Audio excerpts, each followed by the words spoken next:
ఓం శ్రీ గురుభ్యో నమ. ఓం హం హనుమతే నమ. సుందరకాండలోని పద్యాలను అర్థాలతో సహా తెలుసుకుంటూ ఉన్నాము. హనుమంతుడు లంకకు ప్రయాణం కావాలి అని నిశ్చయించుకుని సముద్ర లంఘనం కోసం మహేంద్రగిరి పర్వతంపై చేరుకున్నాడు. ఈ మహేంద్రగిరి యొక్క స్థితిగతులను మహర్షి వాల్మీకి ఈ పద్యాలలో వివరిస్తూ ఉన్నారు. హనుమంతుడు తన బలాన్నంతా పెట్టి మహేంద్రగిరిని అదిమిపెట్టి పైకి ఎగరడానికి ప్రయత్నిస్తున్న సమయంలో మహేంద్రగిరి పర్వతం యొక్క స్థితిగతులు, ఆ చుట్టుపక్కల ఉన్నటువంటి వాతావరణ విశేషాలను ఈ పద్యాలలో వాల్మీకి గారు చెబుతూ ఉన్నారు. మనం చక్కగా తెలుసుకుందాం. 15వ శ్లోకము. పీడ్యమానస్తు బలినా మహేంద్రస్తేన పర్వతః రీతిర్నిర్వర్తయామాస కాంచనాంజనరాజతి. అత్యంత బలవంతుడైన హనుమంతుడు మహేంద్రగిరి పర్వతంను పీడింపగా, అంటే గట్టిగా తొక్కగా, ఆ పర్వతంలో ఉన్నటువంటి బంగారపు రాళ్ళు, వెండి రాళ్ళు, కాటుక రాళ్ళు పగిలి అన్ని రకాల ధాతువుల నుంచి కూడా నీరు బయటికి వెదజల్లసాగింది. ఇవి వెదజల్లేటటువంటి నీరు ఏ రకంగా ఉందయ్యా అంటే అన్ని వర్ణాలలో ఉంది. బంగారపు ధాతువుల నుంచి వచ్చేది బంగారపు రంగులో, వెండి ధాతువుల నుంచి వచ్చేది వెండి రంగులో, కాటుక ధాతువుల నుంచి వచ్చేది నల్లపు రంగులో, ఇలా రకరకాల రంగులలో నీరు ధారలుగా బయటికి వెదజల్లుతూ ఉంది. 16వ శ్లోకం. ముమోచ శిలాశైలో విశాల సమనశీలాః మధ్యమే నాచిషాజుష్టో ధూమరాజీరివానలః. దీని అర్థము, సప్తజిహ్వలలో మధ్యదడినటువంటి ధూమ్రజ్వాలతో కూడిన అగ్ని నుంచి పొగలు వరుసలుగా బయటికి వస్తున్నాయి. హనుమంతుడు మహేంద్రగిరి పర్వతమును కదిలించటం వలన ఆ పర్వతములో ఉన్నటువంటి మణులు, శిలలు, రాళ్ళు మొదలైనవన్నీ కూడా పసుపు పచ్చని, ఆకుపచ్చని, నీలవర్ణపు ధాతువులు, నల్లని శిలలు బయటికి రాసాగాయి. గిరినా పీడ్యమానేన పీడ్యమానాని సర్వతః గుహావిష్ఠాని భూతాని వినేదుర్వికృతైశ్వరైః.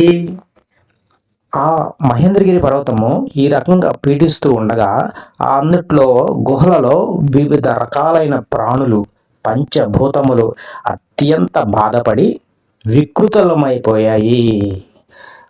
ఏమి జరుగుతుందో తెలియక అన్నీ కూడా కాకావికలమైపోయాయి. విచిత్రమైన స్వరాలతో అరుస్తూ ఉన్నాయి. అవి ఎలా అరుస్తున్నాయి అంటే దిక్కులు పిక్కటిల్లేటట్లుగా ఘోష పెడుతూ ఉన్నాయి.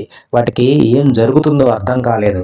స మహాసత్వ సన్నాదః శైలపీడా నిమిత్తజః పృథివీం పూరయామాస దిశచ్చో పవనాని చ.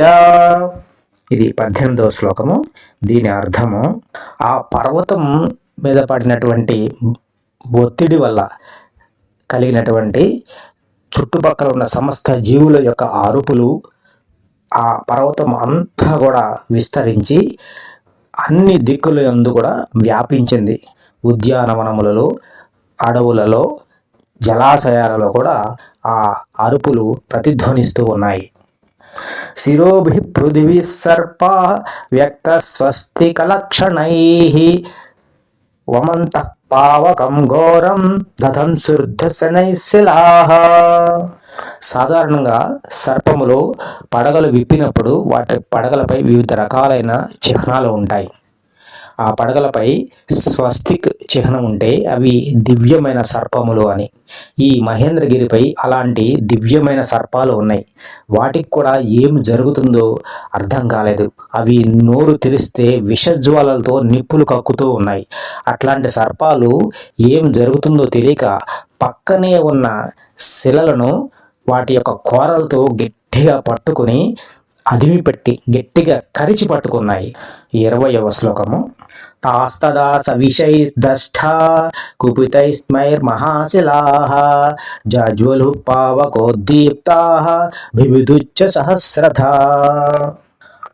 ఆ విషసర్పములు ఆ శిలలను కరిచినప్పుడు ఆ విషసర్పముల యొక్క విషానికి అవి రగులుకొని ఆ శిలల్ని కూడా మండుతూ ఉన్నాయి.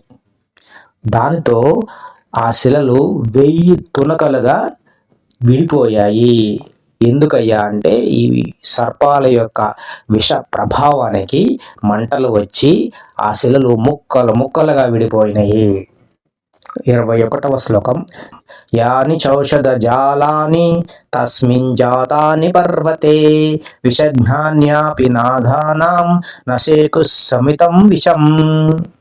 ఆ మహేంద్రగిరిపై ఎన్నో రకాల ఔషధాలు ఉన్నాయి.